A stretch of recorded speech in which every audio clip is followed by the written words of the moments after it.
और राजनांदगांव का अंतर्राष्ट्रीय हॉकी स्टेडियम है और इस हॉकी स्टेडियम में तमाम कई सारे मैचेस भी हो चुके हैं। इस हॉकी मैच को लेकर के यहाँ पर राजनांदगांव में हॉकी का भी मैच खिलाया जा रहा था। खिलाने के बाद आज राजनांदगांव के इस हॉकी मैच का समापन भी हुआ है। समापन में तमाम नेता और तमाम जो अधिकारी कर्मचारी के लोग हैं वो सारे लोग आए हुए थे, उनकी उपस्थिति यहाँ पर दर्ज थी। मैं आपको दिखाना चाहूँ कि खिलाड़ी अभी भी इस जगह पर अपनी उपस्थिति अपने एक सेल्फी और फोटो के माध्यम से दे रहे हैं। ऐसे ही में एक व्यक्ति हमारे साथ ऐसे भी जुड़े हुए हैं जो अपने दादा और दादी के नाम से अभी बता दिया जाए कि अनूप श्रीवास नाम है। अनूप श्रीवास वो एक ऐसे नाम है कि पुराने खिलाड़ी हैं और खिलाड़ी होने के बावजूद भी अपने स्वर्गीय माता पिता जी के नाम से इस खेल के मैदान में उन खिलाड़ियों को, विजेता खिलाड़ियों को प्रथम, द्वितीय, तृतीय इस प्रकार के पुरस्कार वितरण करते हैं। जी, आपका शुभ नाम बताएंगे? अविरल श्रीवास्तव।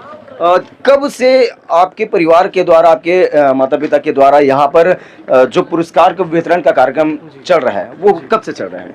जी, पापा जी, दादाजी और दादी और दादा की स्मृति में प्रतिवर्ष विजेता और उपविजेता टीम को ट्रॉफी प्रदान करते हैं। जैसा कि इस वर्ष उनकी स्वास्थ्य ठीक नहीं होने की वजह से उन्होंने मुझे ये कार्य दिया कि आप जाके विजेता और उपविजेता टीम को ट्रॉफी सम्मानित करें। और मेरे पापा भी राष्ट्रीय हॉकी प्लेयर रहे हैं। उन्होंने 12 वर्ष की उम्र में राष्ट्रीय हॉकी खेला। मेरे दादाजी भी हॉकी प्लेयर रहे हैं। मेरे सारे दादाजी और मेरे पापा, जो कि जैसे कि मैंने आपको बताया, हॉकी प्लेयर हैं। तो हॉकी हमारे खानदान की ब्लड में है।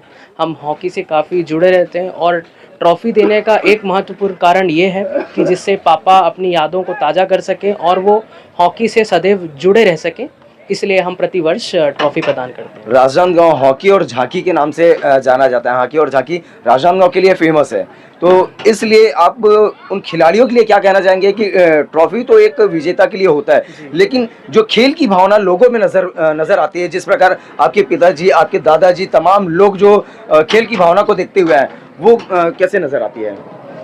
मुझे ये बहुत हद तक नज़र आती है। मेरे घर खेल का बहुत ज़्यादा मुझे एग्जाम्पल दिखता है। जैसे कि जब भी कोई मैच होना रहता है या कुछ भी टूर्नामेंट्स होना रहता है, मेरे पापा अपना पूरा प्रयास करते हैं कि वहाँ उपस्थित रहें और वो सदैव वहाँ उपस्थित रहते हैं। और वो मुझे भी बहुत प्रचलित करते हैं कि स्पोर्ट्स से हमें बहुत जुड़ा रहना चाहिए, उससे हमें मानसिक एवं शारीरिक रूप से फ़ायदा होता है। और जहाँ तक बात राजनांदगांव की है, तो ये तो हॉकी की नर्सरी है। मेरे पापा भी यहीं से पले बड़े हैं और उनका हॉकी में बहुत योगदान रहा है। उनका हॉकी बहुत प्रिय चीज़ है उनको। अनूप श्रीवास के द्वारा उनके माता पिता के सौजन्य से दिया गया है। आज उनका स्वास्थ्य यहाँ पर खराब है, लेकिन फिर भी कहीं ना कहीं उनकी उपस्थिति यहाँ पर नजर आ रही है। जी, उनके परिजन यहाँ उपस्थित थे जी।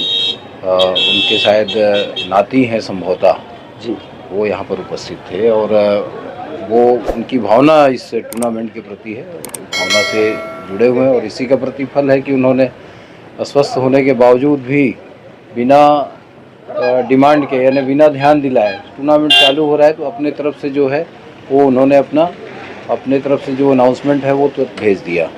जी।